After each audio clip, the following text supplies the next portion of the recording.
Hey guys, it's the Home Cinema Engineer here, and in this video I want to talk to you guys about room acoustics. So as you can probably tell, I've built some acoustic panels. Right now I got 4 up. I still need to build at least 2 more, and possibly another 2 after that. So in this video I want to do a and B comparison with the way my room sounds without the acoustic panels and the way it sounds with the acoustic panels. It's made a tremendous difference in my theater.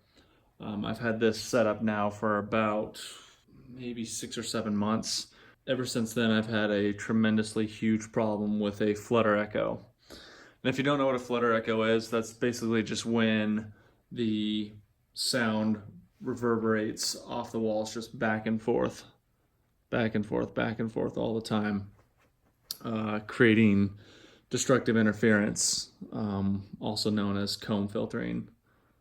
So I have 2 microphones placed in the middle of the room. They're condenser mics, and they're placed in an XY configuration, which will give me decent separation.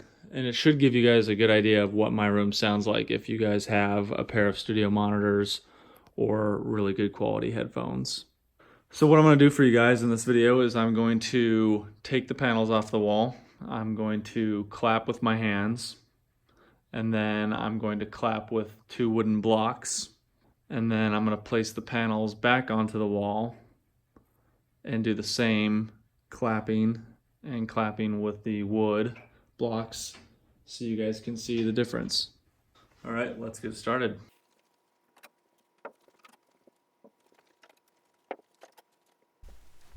All right, so this is without the panels. And you may even be able to tell a difference in just the sound of my voice.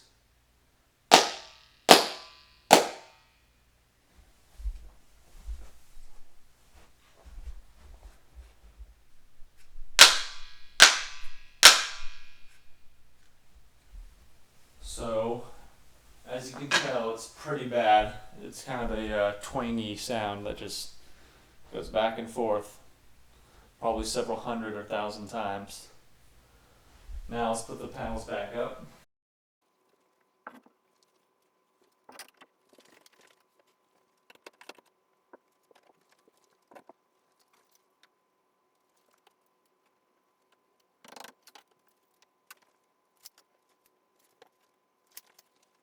Okay, and this is how my voice sounds with the 4 panels back up on the wall.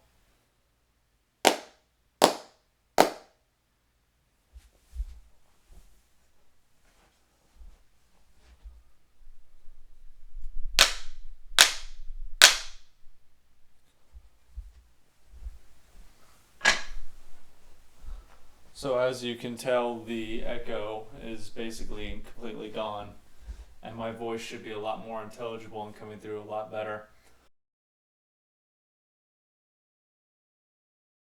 Okay, this is everything you'll need to make your acoustic panels at home.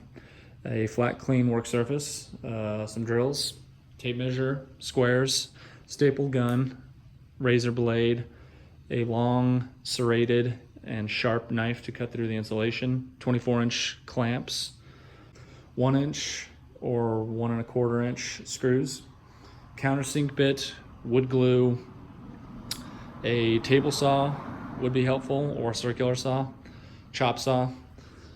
You'll need a pretty standard screen door material just to hold the insulation in place. As far as insulation is concerned, I chose the Rockwool 16-inch by 3-inch thick safe and sound insulation. Pretty common material for making DIY acoustic panels. There's actually a few sites online that will tell you the absorption qualities and sound frequencies and how much it deadens out the given frequencies depending on the thickness and the width of your panels. And yeah, that's just about it. From here on out, you'll just see a time lapse of me building this.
So as far as placement of the acoustic panels is concerned, it's pretty straightforward. Depending upon the size of your room, it's going to determine the amount of reflection points you're going to need to treat. My theater is approximately 19 feet long, and so there's at least 3 reflection points I wanted to treat. There may even be 4 that I might end up treating. But to find them, it's pretty easy. So you'll need a partner for this, and you'll want to sit in your sweet spot or wherever you sit in your theater. And then have your partner grab a mirror. Something like this will do. And while you're sitting down, your partner will go against the wall, hold the mirror up against the wall and in line with the tweeter, and then slowly start moving. And you're looking at the mirror the entire time, and until you see the first reflection of the tweeter, that's when you have them stop. Mark it with tape, and that's the center of where your panel should go. Then you keep going slowly until you see the tweeter of the left speaker. And again, mark the center.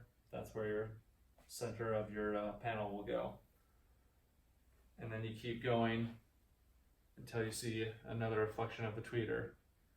And then you'll stop, mark it, repeat the process. So as far as where I got the information, again, I'm a live sound engineer, so I was trained in this, but they didn't spend an awful lot of time teaching about acoustics. So everything that I didn't know, I was actually able to learn just based off of doing very simple Google searches, like home theater acoustics, room acoustics, treating reverb, acoustic panels. I mean, just those are some very generic key terms that you can use to get all the information you would want. I also was very fortunate enough to be able to get a phone call with a certain acoustics engineer who's been in the business for over 30 years.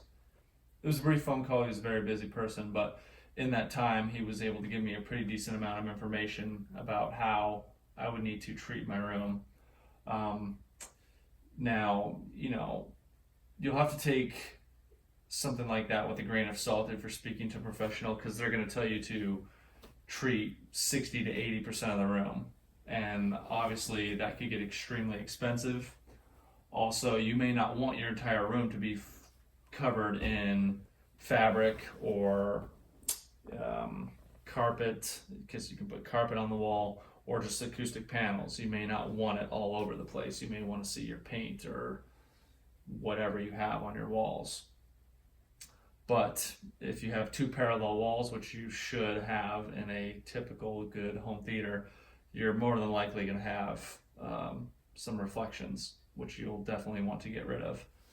So honestly, I was very surprised in my results. I was able to get some pretty amazing results just with the 4 panels up so far. And the 4 panels measure 4 feet long by 2 feet wide by 3 inches thick. And the results are very impressive. I'll have to do a little bit more listening with some of my favorite music and some of the stuff I've already listened to in here to determine whether or not it improved the soundstage, which my guess is that it will, but again, I'll have to do more A/B comparisons. And if you want, I could actually make a future video where I do an A/B comparison of the soundstage with the panels off and then with the panels back on. So if you want to see something like that, just let me know. But yeah, I'm very, very happy with the results of just the 4 panels. And shortly, I'll be making 2 more, which will cover that area right there and that area right there. And I may even build a smaller square one to go into that space right there. And same with on the other side. But I'm extremely happy with the results I've got from just these 4 panels alone. And I think the color And the contrast adds a nice feel and look to the theater. I think it makes it look more like a theater. Well, I hope you guys enjoyed that video. If you guys aren't already subscribed, please hit the subscribe button for more home theater audio and video information. And please hit the bell notification to get notified when my next video drops. Until next time, happy listening.